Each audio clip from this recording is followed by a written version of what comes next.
माँ सरस्वती शारदा देवी को नमन करके, हे प्रभु, अंधकार से प्रकाश की ओर ले जा, अज्ञान से ज्ञान की ओर ले जा, मृत्यु से अमरत्व की ओर ले जा। ओम शांति।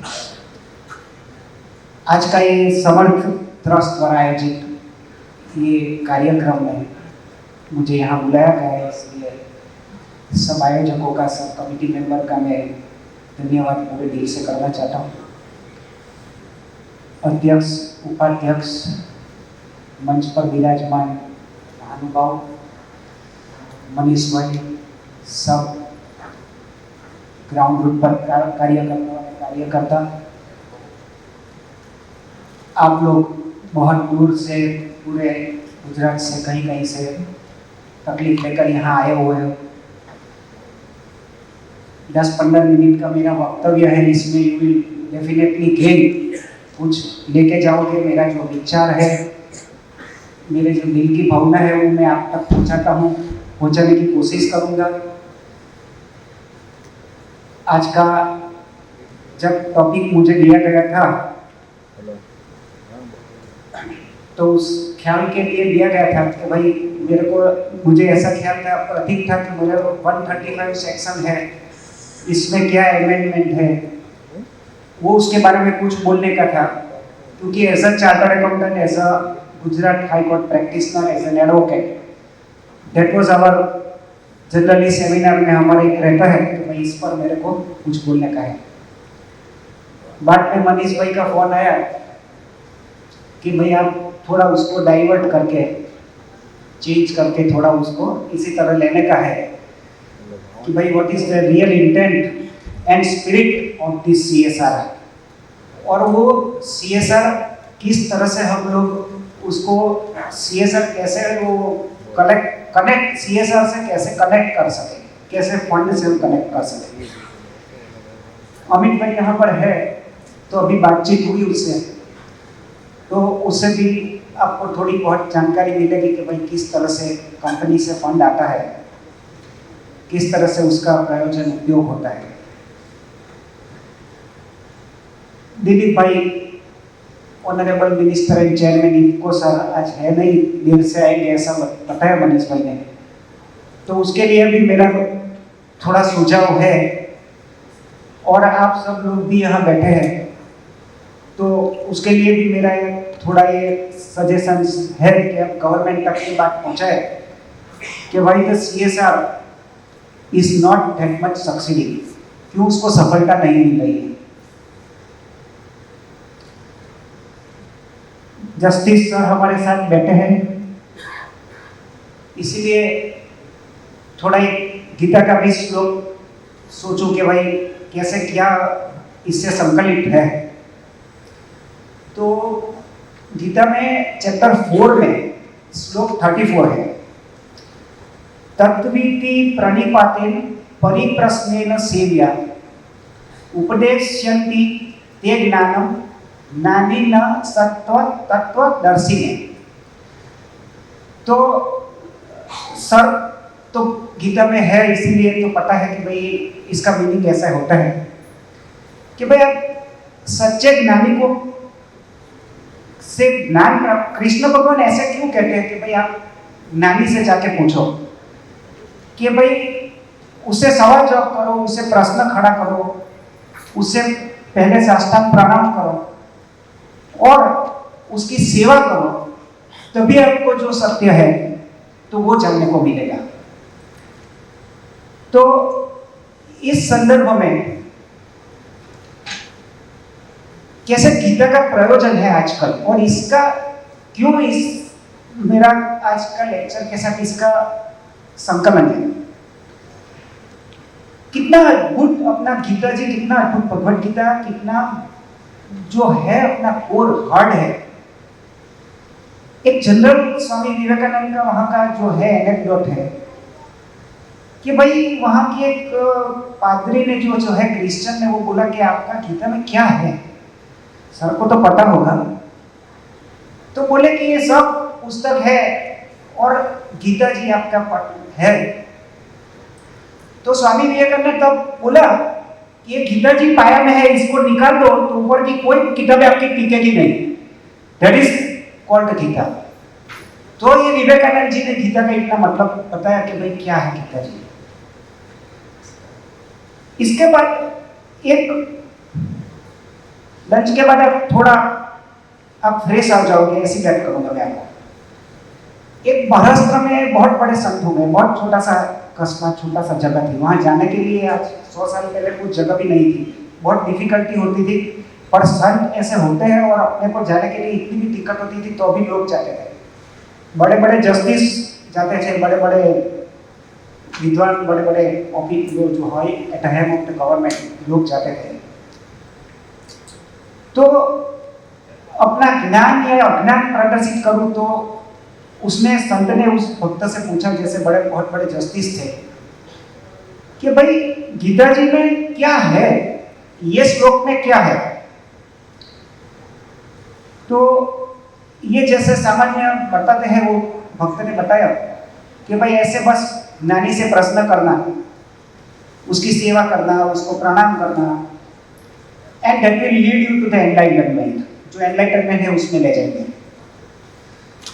तो वो संत ने ऐसा कहा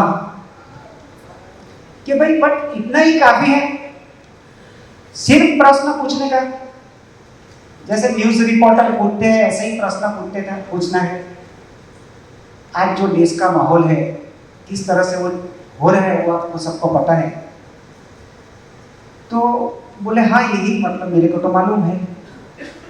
सेवा करना, संतों की सेवा करना, ज्ञानियों की सेवा करना, इससे हो जाएगा काम। तो भाई यही हो जाएगा।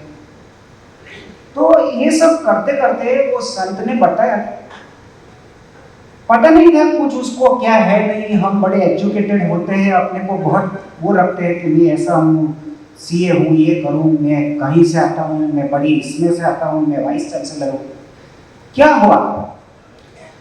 तो वो संत ने बताया कि सुनो भाई, कृष्ण भगवान ने जो यहाँ कहा है वो किसी को पता नहीं, तुम क्या बोल रहे हो। वो कृष्ण भगवान ने ऐसा शब्द क्यों यूज किया प्रणिपात के लिए? साष्टांग प्रणाम करने का, प्रश्न पूछने का। प्रश्न पूछने का तो प्रश्न शब्द यूज करते, परिप्रश्न क्यों यूज किया? सेवा का क्या मतलब है? और ज्ञानी तो वो स्वयं थे, उसने क्यों कहा कि वो ज्ञानी से किसी पूछ ले? इसका बहुत बड़ा वो संत ने इसका किया, उसका विस्तरण किया, उसका परफेक्ट जवाब दिया। वो आज का विषय नहीं है, बट थोड़ा बहुत जो मेरी रुचि इसमें है गीता की, जबकि सर है यहाँ पर, तो वो तो उसका है, मेरा रुचि जो है इसके हिसाब से श्लोक मैंने इसको कोट किया। और इस श्लोक का इसके साथ क्या ताल्लुक है कि भाई सीएसआर। तो सीएसआर का ताल्लुक इसलिए है कि भाई आपके देश में कहीं लॉ से कंपल्सन होता है, किसी को सेवा करने के लिए लॉ बनाना पड़ता है। Man, is it fair that we have to make a law for service के लिए कि भाई आप सेवा करो, सेवा करो। टैक्स के लिए तो आप लॉ बनाते हो कि भाई आपको टैक्स देना पड़ता है, तो देयर इज सम यूनिफॉर्मिटी। सेवा के लिए भी आपको लॉ बनाना पड़ता है कि भाई ये लॉ बनाना, इसके हिसाब से खर्च करना है, इसके हिसाब से अगर खर्च नहीं करोगे तो आपको इतना penalty, twice the penalty. Amit भाई, it is twice, okay, I am right, it is twice the penalty. तो इसमें पेनल्टी लगती है सेवा करने के लिए। और नहीं, ये जरूरी था। कहीं वर्ल्ड में ऐसा कोई लॉ नहीं है कि भाई आप सेवा करो। Charity comes from your heart. इसीलिए मैं सीएसआर का जो दिल से ये गीता जो है, गीता जी के बारे में अपनी बात हुई, अपना वो इसके बारे में बात हुई, तो उसका मैं मीनिंग करता हूँ commitment with sacrifice and renunciation. आप दिल से काम करो, दिल से पैसा खर्च करो। आपका ये टर्न हो रहे है इतना, वो मतलब आपके पास वो अवेलेबिलिटी है, you are in a good situation. कहीं कहीं लोगों से आप बहुत अच्छे प्लेस हो। नमस्कार सर जी, नमस्कार।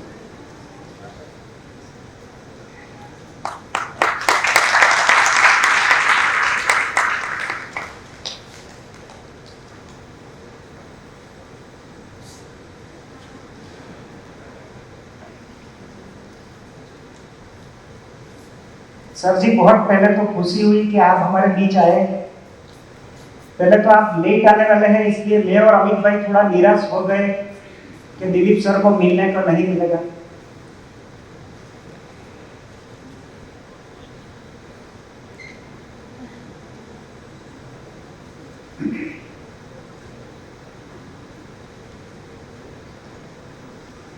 तो ये CSR का ये मतलब निकालता हूं मैं। एक दूसरा मतलब भी है commitment with sincerity and responsibility. CSR में कोई मुझे पूछेगा कि ये एक्टिविटी इंक्लूड है, whether Bhagavad Gita is included, Sanskrit included, कि भाई आप करो। आज का अपना सेमिनार इंक्लूड है, इसका एक्सपेंस इंक्लूड है, तो नहीं। CSR में इसलिए दिलीप सर से बहुत विनम्रता से मैं ये बात कहना चाहता हूँ कि सर आप बहुत बड़े सामाजिक उसमें आप बहुत बड़ी पोस्ट जगह पर हो, तो सरकार तक ये बात हो जाए सर कि CSR एक्ट और रूल्स जो इसमें 2013 में बना था, उसमें सर बहुत गुंजाइश है कि कुछ उसमें नया डालो sir, as per the activities schedule sir. क्योंकि क्या ऐसा होता है कि भाई कंपनी कोई अपने एम्प्लॉइज के लिए खर्च करती है अगर, तो उसको ऐसा माना जाता है कि भाई इट इज सेल्स प्रमोशन, वो उस तरह का माना जाता है। कहीं कोई स्कूल्स के लिए नियम है तो उसमें भी थोड़ा प्रावधान है, भाई ये करो वो करो। और CSR रूल्स में कहीं कहीं जगह पर ऐसा है कि कहीं कहीं एक्टिविटी जो है उसमें थोड़े बदलाव की जरूरत है। इसीलिए बड़ी नम्रता के साथ दिलीप सर को मैं थोड़ा वो सुझाव देता हूँ कि आप गवर्नमेंट तक आपकी आवाज़ पहुँचती है तो उसको पहुँचाइए सर कि भाई रूल्स और एक्ट बहुत पुराने हो गए और इसमें अमेंडमेंट से काम नहीं चलेगा सर। कुछ ऐसा प्रावधान लाइए जिससे कि CSR बहुत जोर शोर से चालू हो सके। दूसरा सर मेरा ऐसा सुझाव है कि भाई इसमें कौन कंपनी के पास कितना फंड है वो ट्रांसपेरेंसी नहीं है सर, दिलीप सर, वो ट्रांसपेरेंसी नहीं है। आज वेब रूल में बोला है कि भाई आप वेबसाइट पर, वेब पोर्टल पर अपनी डिटेल्स रखो कि भाई आपके पास इतना मैम फंड है, तो वो डिटेल्स उसमें नहीं है। ऑर्डिनरी सामान्य NGO है, वो कंपनी तक कैसे पहुंचेगा फंड के लिए? क्या उसको इधर उधर से व्यक्तियों से, इधर उधर से, समाज से, अपने ग्रुप से, समूह से ही मिलाकर काम करना पड़ेगा? दिलीप सर बड़ी विनम्रता से आपसे कहता हूँ कि सरकार की क्रिटिसाइज नहीं है, this is my concrete suggestion sir, कि भाई आप कंपनी को अभी वो अहमदाबाद जो अथॉरिटी सर बैठी हुई है CSR गांधीनगर अहमदाबाद में, अभी उनका काम क्या होता है? अमित सर से बात हुई सुबह, अमित मेहता सर से, कि भाई ऐसे वो काम करते हैं, 5-6 बड़ी बड़ी कंपनी है, जैसे कि ONGC है, सब ऐसा कंपनी है, तो बोले कि भाई आपकी फंड की रिक्वायरमेंट क्या है क्या नहीं, तो वो उसके हिसाब से अलॉटमेंट हो जाता है। कहीं कोई गुंजाइश नहीं है। 2017 में एक फिगर पब्लिश हुआ था, बाहर हुआ था कि भाई कुछ 17,000 करोड़ रुपए का CSR फंड है कंपनी टोटल इंडिया में। अपने यहाँ सूरत और गुजरात में तो बहुत, जैसे सूरत में तो बहुत ही कम है, ये इतना लेवल की 500 करोड़ टर्नओवर की कंपनियां बहुत कम है। पर सर हमारे हजीरा बेल्ट वगैरह सब जहाँ कंपनियां काम करती है वगैरह, ONGC वगैरह सब, सर उसका तो सूरत के लिए और दक्षिण गुजरात के लिए कोई कॉन्ट्रीब्यूशन नहीं है। वो कोई भी फंड एक पैसे का यहाँ मिलता नहीं है। I am the chairman of this taxation and CSR committee of the southern Gujarat chamber of commerce. I am the chairman of that committee. 5 साल पहले हमने एक सेमिनार किया था, वहाँ वो आए हुए थे, अमित भाई वो आए हुए थे अपनी CSR अथॉरिटी गांधीनगर से। उसने एक सेंटेंस कुछ ऐसा कहा कि भाई NGOs में बहुत बड़ी गड़बड़ है, ये है वो है।